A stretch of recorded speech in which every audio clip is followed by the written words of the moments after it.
This video is on how to use the solder sucker. It's another way to remove solder from a electronic board. You can use this instead of wick. This device is just a plunger actuated suction device that you pull the plunger, push the button, and it sucks up the solder.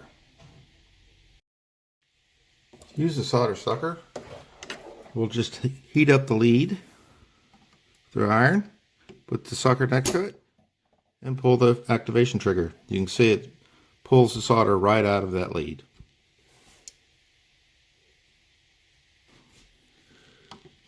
Heat up our lead and push the button. You can see it pulls the solder right out of the lead.